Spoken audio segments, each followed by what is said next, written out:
చూస్తున్నా? మంచికి ఎన్ని కష్టాలు అనే సీరియల్, అందులో పాప హీరోయిన్ కి ఎన్ని కష్టాలు. అన్ని కష్టాలే ఉన్నాయక్క. 10 ఎపిసోడ్లోనే పెళ్ళైంది, కానీ 150 ఎపిసోడ్ వరకు శోభనం జరగలేదు. ఆ తర్వాత 500 ఎపిసోడ్ లో ఆ భర్త వేరే అమ్మాయి వెంట పడ్డాడు. అలా ఎందుకు చేశాడక్క? అక్కడ హీరోయిన్దే తప్పు. తన ఫ్యామిలీని కష్టాల నుంచి బయటపడడానికి ట్రై చేస్తూ ఆ హీరోని పట్టించుకోలేదు. వాడేమో అలా తయారై. నాకెందుకో ఇది నీకదే అనిపిస్తుంది. నువ్వు కూడా సీరియల్స్ పిచ్చి లో పడి బావను వదిలేసావు, అందుకే బావలా తయారయ్యాడు. నేను మీ బావను వదిలేయడం ఏమిటే? పిండి కాయ అవ్వాలని, కాయ పండి మగ్గిపోవాలని నా అభిప్రాయం. ఏ వయసులో అయినా కాయలాగే ఉండాలని మీ బావ అభిప్రాయం. బావకు పెళ్లి ముందు ఏ అలవాట్లు లేవు కదక్క. అంటే ఏంటే, మీ బావను కూర్చోపెట్టి అన్ని అలవాట్లు నేనే నేర్పించానంటావా? అది కాదక్క, పెళ్లికి ముందు శ్రీరామచంద్రుల్లా ఉండేవాడు, ఇప్పుడు ఇలా ఎందుకు తయారయ్యాడు? వయసులో ఉన్నప్పుడు ఏవి ఎంజాయ్ చేయలేదని ఆయన బెంగ, అదంతా ఇప్పుడు తీర్చుకోవాలని ఆయన ఆశ. అందుకా బ్యాచులర్ వేషాలు వేస్తున్నాడు. కర్మ కర్మ, అందరిలా కాకుండా మా పెళ్లి కొంచెం ముందే జరిగిపోయింది. దానివల్ల ఆయన ఏదో కోల్పోయారు, అందుకే ఇప్పుడు బ్యాచులర్ ఉండాలని ఆశపడుతున్నారు. అంతేనా, లేకపోతే లవ్ గివ్ అని పెళ్లికి ముందు ఏమైనా ఉన్నాయా? అలాంటి కొవ్వులేవి మీ బావకి పెళ్లికి ముందు లేవు. సీతారాముడు ఎక్కడ అనే సీరియల్ లో వాసు టైపు. ఊరుకో అక్క, మన ఆడాళ్ళం పిచ్చి మారాణులం. వెన్నెల కిషోర్ లాంటి మొగని కూడా మహేష్ బాబు అనుకుంటాం. మగాళ్ళలో మంచి వాళ్ళు ఉండరు. అందరూ నీ అప్పులా ఉండరే. అక్క, మధ్యలో సచ్చినట్టు గొడవెందుకు? ఏదో సరదాగా అన్నంలే, కోపం తెచ్చుకోకు. అయినా కోపంలో అచ్చ తెలుగులో నువ్వు భలే తిడతావు పద్దు. అదంతే అక్క, బదిలాడుకోవడానికి ఇంగ్లీష్ బెస్ట్, ప్రేమగా మాట్లాడడానికి హిందీ బెస్ట్, కానీ ఎదుటోని తిట్టడానికి మాత్రం తెలుగు భాష అంత కరెక్ట్ గా ఇంకొకటి ఉండదు.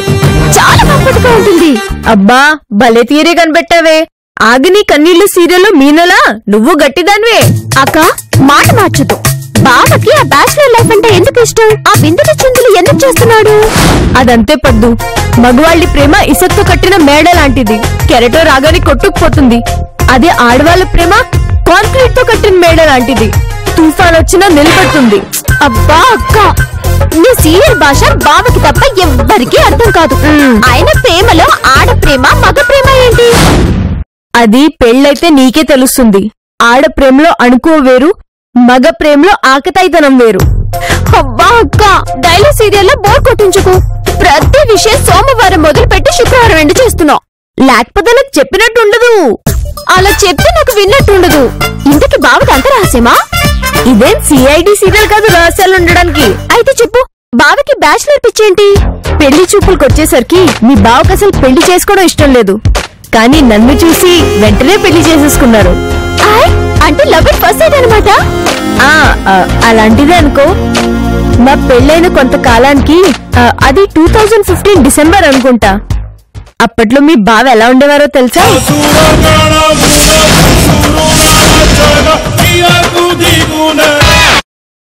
మరి ఓల్డ్ గా ఉన్నాడక్క. మనిషి ఓల్డ్ గా ఉండేవారు, కానీ చాలా పవర్ఫుల్ గా ఉండేవారు. చూడు, ఒకవైపే చూడు, రెండో వైపు చూడాలనుకోకు, తట్టుకోలేవు, మాడి మసైపోతావు. తర్వాత కొంతకాలానికి మా ఇంటికి 2 బ్యాచిలర్స్ రెంట్ గా వచ్చారు. ఎవరు మీరు? ఏం కావాలి? టూలెట్ బోర్డ్ చూసి వచ్చాం, ఇల్లు కావాలి. బ్యాచులర్సా ఫ్యామిలీయా? బ్యాచులర్స్ అండి, సాఫ్ట్వేర్ ఎంప్లాయీస్. సారీ, మేం బ్యాచులర్స్ కి ఇవ్వట్లేదు, సాఫ్ట్వేర్ వాళ్ళకి అసలు ఇవ్వట్లేదు. రకరకాల అలవాట్లు ఉంటాయి మీ దగ్గర. మేము అలాంటి వాళ్ళం కాదండి, మాకే అలవాట్లు లేవు. అవునండి, నోట్లో వేలు పెట్టినా కొరకటం కూడా చేత కాదు సార్. అవునా? నిజమా? నిజం సార్. సరే, ఇవాళ అడ్వాన్స్ ఇచ్చి దిగండి. వాళ్ళ మాటలు విని మీ బావ వాళ్ళకి ఆ ఇల్లు రెంట్కిచ్చారు. ఎంతో మంచి అనుకున్న వాళ్ళ నిజ స్వరూపం ఆ రాత్రి మీ బావకి తెలిసింది. ఒరే సురేష్, మన హౌస్ ఓనర్ రా, కనీసం మందు వాసన కూడా పడదంటాడు. ఒక్కొక్కటి జన్మ అంతేరా రమేష్, జాబు వైఫ్ ఈ రెండే ముఖ్యం వాడికి. నిజమేరా, లైఫ్ లో వైఫ్ నైఫ్ లా మారాక గాని విషయం తెలీదు. ఒరే, ఏం చేస్తున్నారా? ఏం లేదు సార్, మాది ఫల రసాయనం తాగుతున్నాం. నోరు ముయ్యండి. ఇది అదే కదా? ఏది సార్? ఇది మందు కదా? కాదు సార్, మందులు మింగడానికి మాకే జబ్బు లేదు. నిజం సార్, మాకే జబ్బులు లేవు. ఇది జబ్బు తగ్గించే మందు కాదు, పైత్యాన్ని పెంచే మందు. నన్ను మోసం చేయాలని చూడకండి రా. ఇల్లు ఖాళీ చేసేయండి. సరే, ఖాళీ చేస్తాం, కానీ మీ మీద మీకు కంట్రోల్ ఉందా? ఏం మాట్లాడుతున్నావు? బెల్లం భాస్కర్ ఇక్కడ ఎప్పుడు కంట్రోల్లోనే ఉంటాడు. అయితే చెప్పండి సార్, అసలు తాగనోడు గొప్పడా, ఒకసారి తాగి మానేసినోడు గొప్పడా? ఒకసారి తాగి మానేసినోడే, ఆడి మీద ఆడి కంట్రోల్ ఉంటుంది. అయితే సరే, ఇప్పుడు మీరు తాగి రేపొద్దున వద్దు అనండి, మేము వెంటనే ఫ్లాట్ ఖాళీ చేసేస్తాం. ఎరా పందెం కాస్తున్నారా? భాస్కర్, బెల్లం భాస్కర్ ఇక్కడ. ఏ పందెమైనా నేనే గెలుస్తాను. అయితే తాగండి సార్.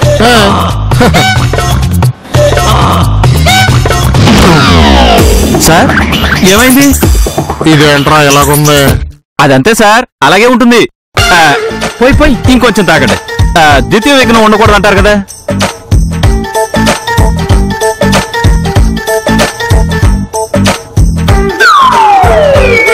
చూసారా, స్వర్గానికి బెత్తెడు దూరంలో ఉన్నట్టుంటుంది. త్రిమూర్తులు అన్నారు కదా, మూడో పిక్ కూడా వేయండి సార్.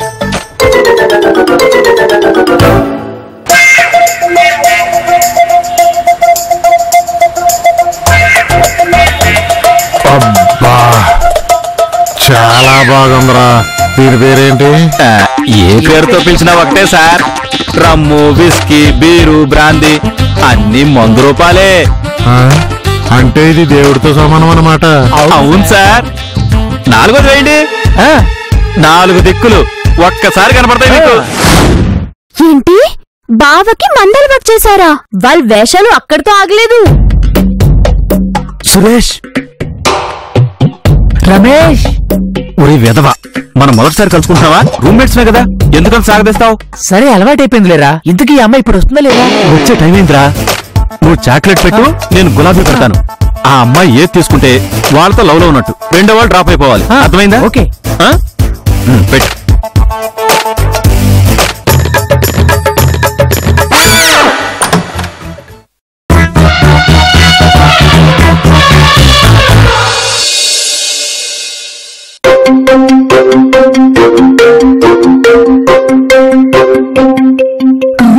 ఎవరు పెట్టారు?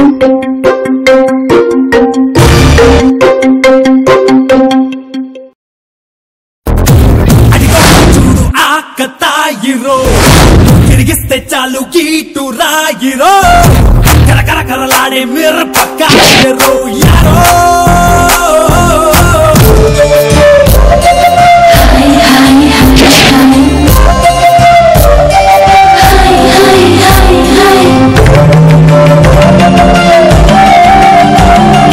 హలో. హాయ్, ఆఫీస్కి వెళ్తున్నారా? అవునండి, మిమ్మల్ని కాలేజ్ దగ్గర డ్రాప్ చేయాలా? మళ్ళీ పికప్ చేసుకుంటానంటే డ్రాప్ చేయండి. ఓకే, దాన్ని ఉంది పికప్ చేసుకుంటాను. ఇలా చెప్తున్నప్పుడు మీ డేరింగ్ నచ్చింది. మీ హృదయాన్ని నా పాదాల దగ్గర ఉంచారని సింబాలిక్ గా చెప్పారు చూడండి, అది కూడా నచ్చింది. ఏంటి కాళ్ళు లేపుతున్నావు? I love you. సింబాలిక్ గా చెప్పానా? మామూలుగా చెప్పడమే రాదే. కాములే. Congrats sir. ఎందుకురా?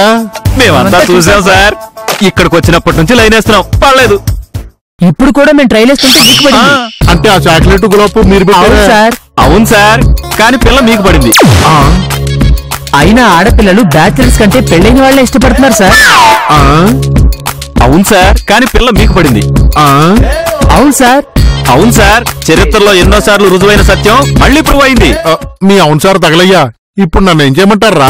మీ ఇష్టం గురువు గారు. ఆ పిల్ల మీ బైక్ దగ్గర నిలబడి డ్రాప్ చేసి పికప్ చేసుకుంటారు, పికప్ చేసిన తర్వాత డ్రాప్ చేస్తారు. కానివ్వండి. డ్రాప్ తర్వాత పికప్, పికప్ తర్వాత డ్రాపింగ్.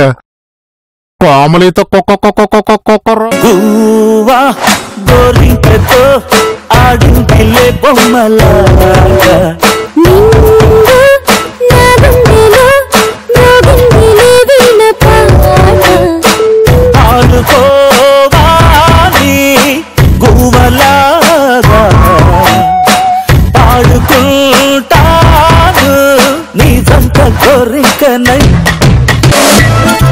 అదేంటక్క అలా ఏంటి చేసావు? ఇంకా ఏం చెప్పాలి? బావ కోమలినే లవ్ స్టోరీ ఎంతవరకు వచ్చింది? రమేష్ సురేష్ లు ఏమైపోయారు? ఇలా చాలా క్వశ్చన్స్ ఉన్నాయి. అవన్నీ చూపించడానికి మనకి బడ్జెట్ సరిపోదు. మామూలుగా చెప్తాను, వినేసేయ్. రమేష్ ని సురేష్ ని నేనే ఫ్లాట్ ఖాళీ చేసి పంపించేశా. మరి కోమలి అది ఐ లవ్ యూ చెప్పాక మీ బావ ఆఫీస్కి వెళ్ళడం తగ్గించి దాని కాలేజ్ చుట్టూ తిరిగేవారు. దాంతో సినిమాలు, షికార్లు, ఐస్ క్రీమ్ పార్లర్లు, అబ్బో విషయం చాలా దూరం వెళ్ళింది. కానీ ఇవన్నీ నాకు తెలియకుండా మేనేజ్ చేసేవారు. మరి నీకెలా తెలిసింది?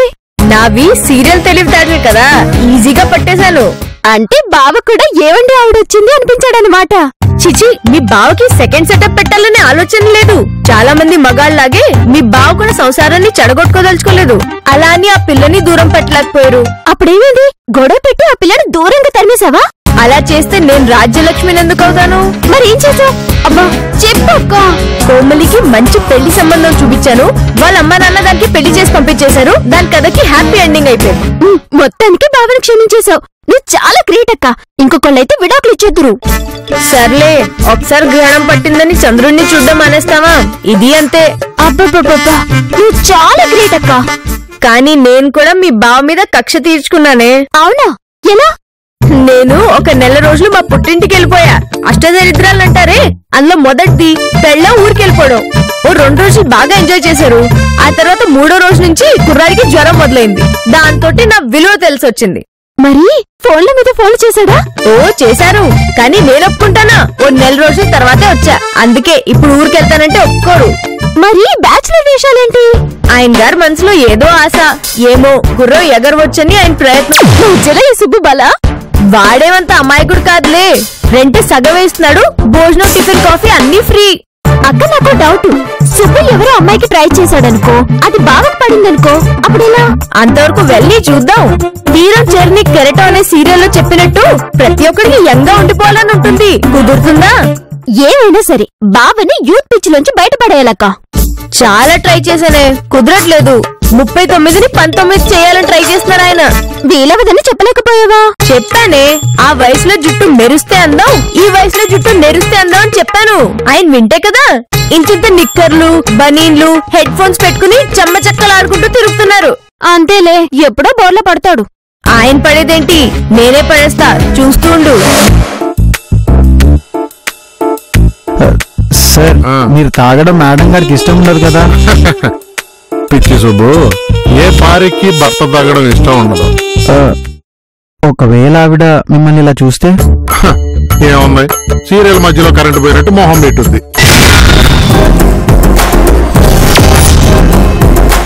మరి మానేయచ్చు కదా సార్? నాకు ఇక్కడే లాజిక్ దొరకదు. మద్యపానం హానికరం అని ఇక్కడ వేస్తారు, మళ్ళీ వాళ్ళే షాపులు అమ్ముతారు. మనకెంతో ఇష్టమైన పని పెళ్ళం వద్దనిందనో, బాస్ ఒప్పుకోడనో ఎందుకు మానాలి? మీ ఆరోగ్యం కోసమే కదా సార్ తను చెప్పేది. ఆరోగ్యం పాడేంత తాగట్లేదు కదా సుబ్బు. నా లిమిట్ నాకు తెలియదేంటి? కరెక్టే సార్, కానీ ఇలా దొంగతనంగా ఎంతకాలం మేనేజ్ చేస్తారు? జీవితం అంటేనే సర్దుకోవాలి. కొన్నిటికి రాజీ పడాలి, కొన్నిటికి ఫైట్ చేయాలి, తప్పదు. కానీ నాకెందుకో మీరు తప్పు చేస్తున్నారు అనిపిస్తుంది సార్. అనిపిస్తుంది, ఇట్స్ న్యాచురల్.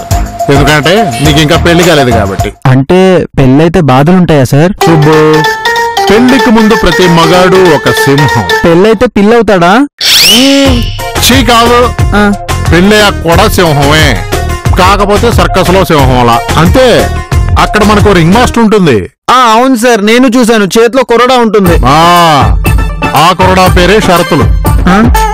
మనం ఎవరితో ఫ్రెండ్షిప్ చేయాలి, మనం ఎన్ని గంటలకు ఇంటికి రావాలి, ఆఖరికి మనం ఏం తినాలనేది కూడా డిసైడ్ చేసేది వాళ్లే. మరి ఎలా సార్ తప్పించుకోవడం? మన ముందు ఎందరో భర్తలు ఎలా తప్పించుకోవాలో రీసెర్చ్ చేశారు. మన తర్వాత ఎందరో భర్తలు ఎలా తప్పించుకోవాలా అని ట్రై చేస్తారు. కానీ పెళ్ళాం బారి నుంచి తప్పించుకోవడం మాత్రం ఎవరి వల్ల కాదు. అయితే నేను పెళ్లి చేసుకోను సార్. ఎందుకు చేసుకోవంట? చేసుకోవాలి, కానీ ఒక 5-6 ఏళ్ల తర్వాత.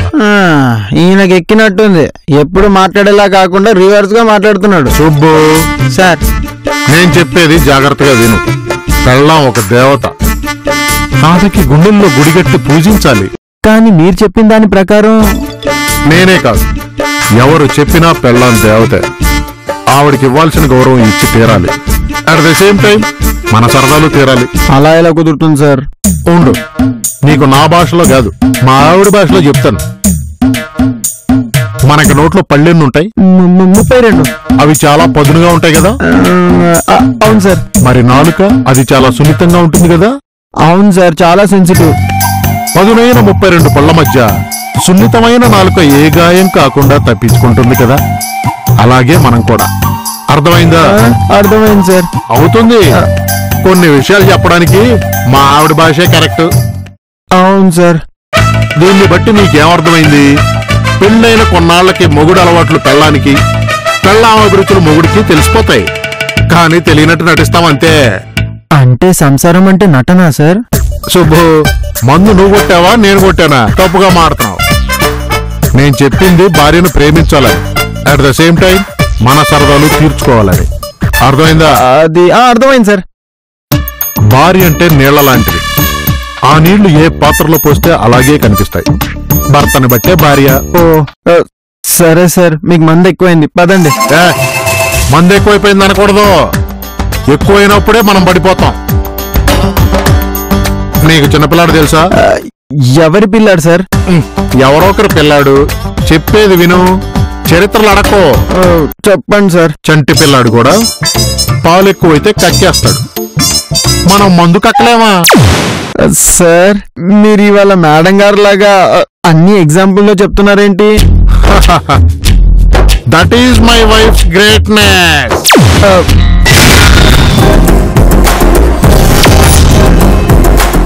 She is great. Rajyalakshmi the great.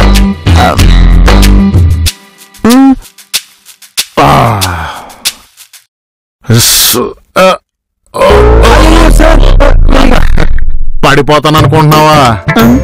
Bhaskar, బెల్లం భాస్కర్. 3 ఫుల్లు తాగినా సరే స్టడీగా ఉంటా. Good night. Sir sir sir, me phone. Thank you.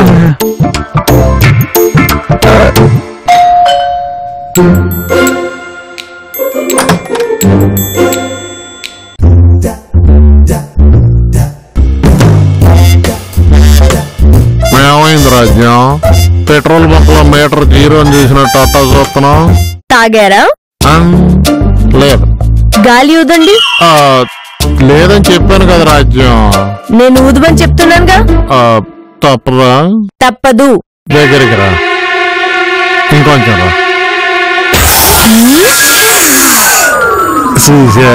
ఏమీ లేదు. విజ్ఞాన ప్రదర్శనలొద్దు. నేను గాలి లోపలికి పీల్చుకోమనలే, బయటికి ఊదమన్నాను. ఆయన లోపల ఏంటి బయట ఏంటి రాజ్యం? వీకెండ్ లో కానిస్టేబుల్ లాగా క్వశ్చన్లు ఏంటి? నువ్వు గ్రీన్ సిగ్నల్ ఇస్తే నేను లోపలికి వస్తా. రండి. స్టడీ. ఏమైంది రాజ్యం? మీరు పడబోతే నేను పట్టుకున్నాను. ఎందుకు? భర్త తప్పుడు అడుగులేస్తే రక్షించాల్సింది భార్య కదా. పిచ్చి రాజ్యం, నేను పడ్డాను అనుకున్నావా? తిరిగినే ఉన్నాను. కింద నుంచి ఎవరో నన్ను చేయబెట్టుకుని లాగారు. స్టడీ. ఏంటి అలా నడుస్తున్నారు? రాజ్యం, సంసారం అనేది ఒక మూల దారి. దాంట్లో మనం ఆచి తూసి అడుగులేయాలి. ఆచి తూసి అడుగులేస్తున్నాను. ఆగండి. మళ్ళీ ఏమైంది? భోజనం చేయరా? వద్దులే, తిన్న తర్వాత ఎడం చేయి కడుక్కుంటే నీకు తెలిసిపోద్ది. ఈ వయసులో టైంకి భోజనం చేయకపోతే ఎలా అండి? రాజ్యం, వయస్సు గురించి మాట్లాడొద్దని నీకు 100 సార్లు చెప్పాను. సరే ఆగండి, తీసుకొస్తాను.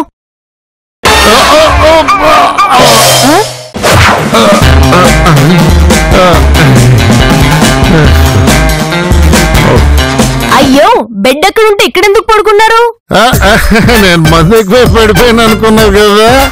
లేదు, ఫ్లోర్ బాగా క్లీన్ చేశారు, అందుకే నువ్వంటే నాకు ఇష్టం. అది క్లీన్ చేసింది నేను కాదు, ఐసు. అయినా సరే నువ్వంటేనే నాకు ఇష్టం. సర్లేండి, లేవండి. ఏమైంది రాజ్యం? నడు నొప్పి. మరింత బరువు లేస్తే నడు నొప్పి రాదేంటి? బాంబు రాయిబొట్టవా? వద్దులేండి. నడు నొప్పి తగ్గిపోయింది. ఇదొకటి నొప్పి వచ్చినట్టే వచ్చి వెంటనే వెళ్ళిపోద్ది. ఏ ఎపిసోడ్ లో ఎక్కువసేపు ఉండదు సేవ చేసుకుందామంటే. ఏమన్నారు? ఏం లేదులే. రాజ్యం నేనంటే నీ కోపం రాలేదా? రాదండి. ఎందుకు? ఎందుకంటే మీరంటే నాకు ఇష్టం. కనీసం ఈడేలాగానా కాస్త సిగ్గుపడుతూ చెప్పొచ్చు కదా. మనది కామెడీ సీరియల్, ఇది ఇలాగే చెప్పాలి. ఎన్ని కష్టాలు వచ్చినా ఎన్ని గొడవలు వచ్చినా మనం అందరినీ నవ్విస్తూనే ఉండాలి. సరదాగా కాసేపు.